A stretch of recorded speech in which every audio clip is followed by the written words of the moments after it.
नमस्कार बंधुरा, आमी ओली लाइफ उइथ ओली चैनेले सबाइके स्वागत।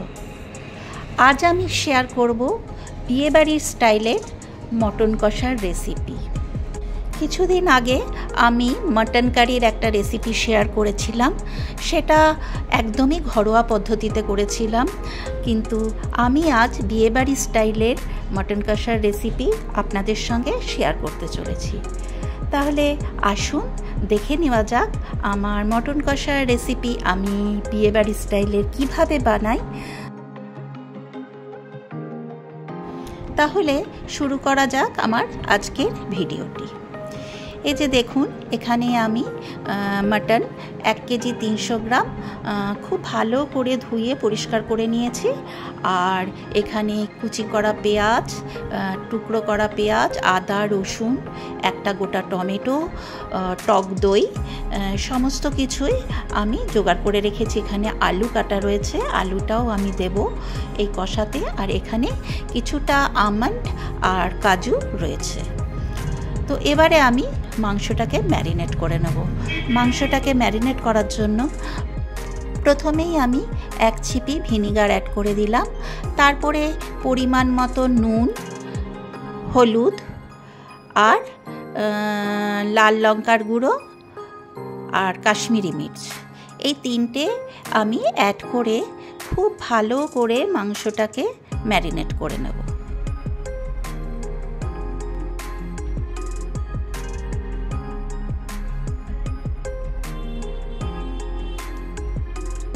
হাতে যদি সময় থাকে আপনারা এটাকে ওভারনাইট ম্যারিনেট করে রাখতে পারেন, তাহলে মাটনের স্বাদটা আরও বেশি ভালো হয়। আর সময় যদি না থাকে 1 ঘন্টা ম্যারিনেট করে রাখলেই হবে। আর 3-4 চামচ সর্ষের তেলও অ্যাড করে দিলাম। এরপর আমি খুব ভালো করে মাংসটার মধ্যে সমস্ত মশলাগুলো মাখিয়ে নিচ্ছি। যত ভালো করে মশলাটা মাখাবো মাংসের ভেতরে নুন মশলা তত সুন্দরভাবে ঢুকবে।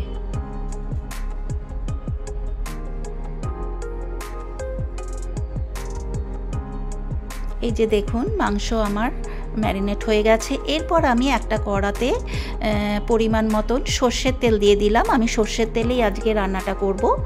তো তেলটাকে একটু নাড়িয়ে নিলাম। তারপরে কুচি করে রাখা পেঁয়াজটাকে আমি একটু ফ্রাই করে নেব।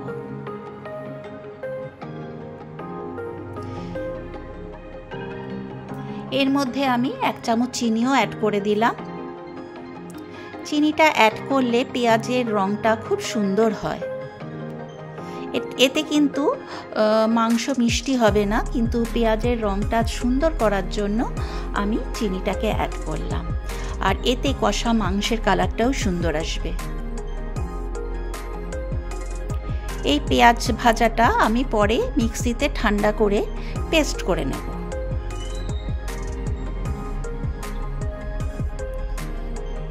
এরপর আমি পেঁয়াজটাকে তুলে নিলাম।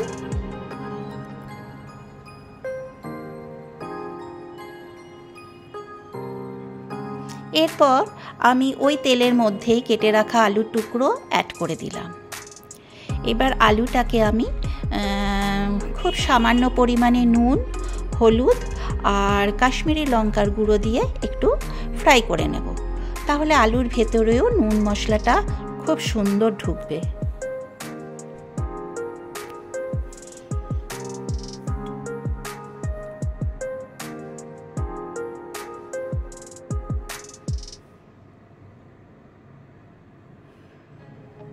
সমস্ত মশলা অ্যাড হয়ে গেছে। এরপর আমি আলুটাকে খুব ভালো করে ফ্রাই করে নিলাম। আলুটা এবার অন্য একটা পাত্রে তুলে নিলাম। এরপর ওই কড়াইতে আবার কিছুটা পরিমাণ তেল অ্যাড করলাম। এখানে 3 টেবিল চামচ তেল অ্যাড করেছি। আর এতে 2টো তেজপাতা, 2টো শুকনো লঙ্কা আর কিছু গোটা গরম মশলা আমি থেতো করে দিয়েছি। আর পেঁয়াজ, আদা, রসুনের একটা পেস্ট বানিয়েছি, সেটাকে ওর মধ্যে অ্যাড করে দিলাম। আর টমেটো। এরপর ওখানে খানিকটা নুন আর হলুদ অ্যাড করে দিলাম।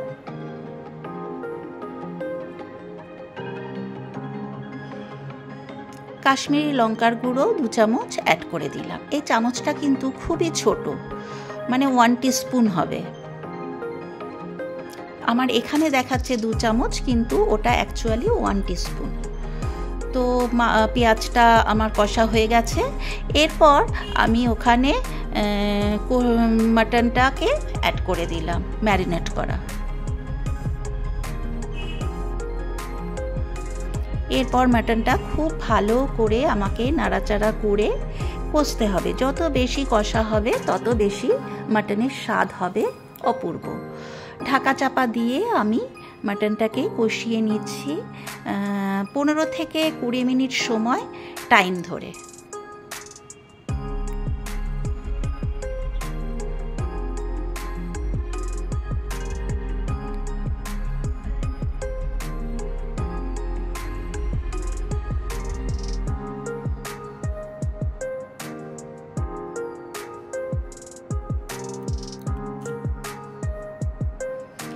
এরপর আমি পেঁয়াজ, কাজু আর আমন্ড এই 3টে একসঙ্গে পেস্ট করে রেখেছিলাম, সেই মশলাটাও অ্যাড করে দিলাম। আর মিক্সির বাটি ধোয়া জলটাও একটু অ্যাড করলাম।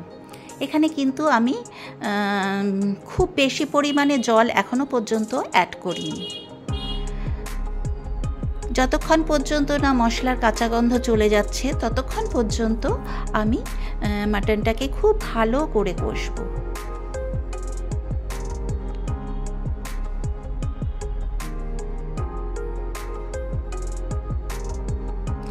এরপর আমি যে পেঁয়াজটা করে রেখেছিলাম, ফ্রাই করে রেখেছিলাম, সেটাকেও আমি মিক্সিতে পেস্ট করে ওর মধ্যে অ্যাড করে দিচ্ছি।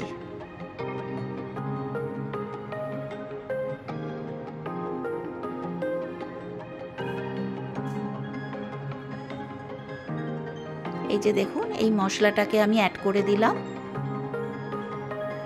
এরপর ওর বাটি ধোয়াও কিছুটা জল আমি অ্যাড করব। আমরা সবাই জানি আমরা মিক্সির বাটিতে যে মশলাটা লেগে থাকে সেটাকে অল্প একটু জল দিয়ে আমরা ওটা বাটিটা ধুয়ে সেই জলটা অ্যাড করি। যতক্ষণ পর্যন্ত আমার কষা না হবে, সম্পূর্ণ জলটা টেনে না যাবে, ততক্ষণ পর্যন্ত আমি জল অ্যাড করব না। আবারও ঢাকা চাপা দিয়ে মিনিট 10 আমি ওটাকে কষিয়ে নিলাম।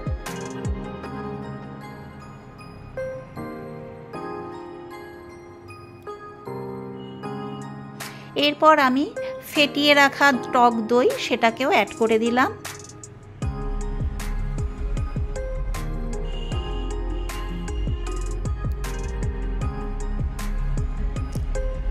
টক দইয়ের বাটি ধোয়া জলটাও অ্যাড করে দিলাম। আবারও ওটাকে নাড়াচাড়া করে মিনিট 5-7 সময় ধরে ওটাকে কষিয়ে নিলাম। এই যে দেখুন, এখন কিন্তু জলটা সম্পূর্ণ শুকিয়ে গেছে।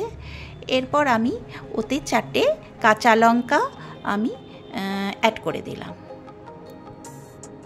ঝালটা আপনারা আপনাদের পছন্দ মতন দেবেন। কষা মাংস একটু যদি ঝাল ঝাল হয় তাহলে কিন্তু খেতে ভীষণ ভালো লাগে। আর এই কষা মাংস জিরা রাইস বলুন, আমি জিরা রাইসের সঙ্গে সার্ভ করেছিলাম।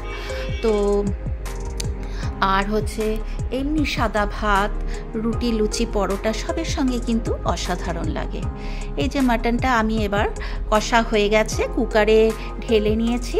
ওতে আমি 1 টিস্পুন শাহি গরম মশলার গুঁড়ো অ্যাড করে দিলাম আর 1 চামচ ঘি অ্যাড করে দিলাম।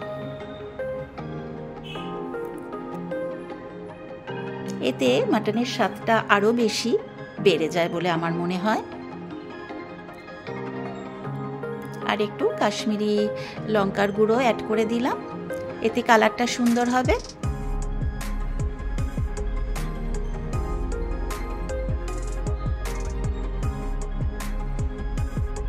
এরপরে আমি কুকারের ঢাকা বন্ধ করে 3-4টে সিটি দিয়ে নেব।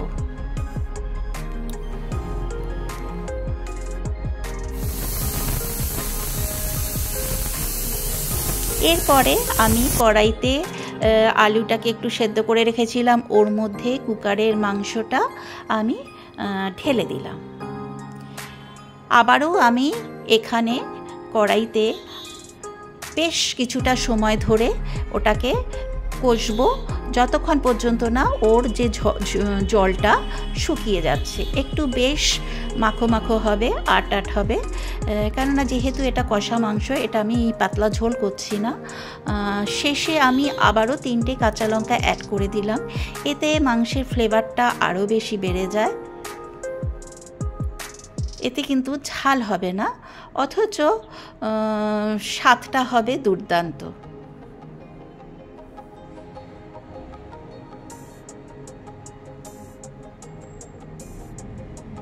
ততক্ষণ পর্যন্ত কুক করব যতক্ষণ পর্যন্ত না জলটা আবারও টেনে যাচ্ছে। এই যে দেখুন আমার অনেকটাই জল টেনে গেছে, এটা ঠান্ডা হলে কিন্তু আরও টেনে যাবে। এই যে দেখুন আমার মটন কষা কিন্তু বিয়েবাড়ির স্টাইলে কিংবা অনুষ্ঠান বাড়ির মতো একদম রেডি হয়ে গেছে। তো কেমন হয়েছে, যদি ভালো লাগে আমার মতন করে একবার অবশ্যই বাড়িতে ট্রাই করে দেখতে পারেন, আশা করি আপনাদের ভালোই লাগবে। আর আমার চ্যানেলে যারা পুরনো বন্ধু তারা তো অতি অবশ্যই আমার এই ভিডিওটি একটা লাইক শেয়ার কমেন্ট করতে ভুলবে না। আর যারা আমার চ্যানেলে নতুন, এখনও পর্যন্ত আমার চ্যানেল সাবস্ক্রাইব করেনি, তাদেরকে আমার চ্যানেল সাবস্ক্রাইব করার জন্য অনুরোধ রইল। তাহলে আজ এই পর্যন্ত, এরপর আমি হাজির হব অন্য কোনো দিন অন্য কোনো নতুন ভিডিও নিয়ে। আপনারা সবাই সুস্থ ও ভালো থাকবেন। ধন্যবাদ।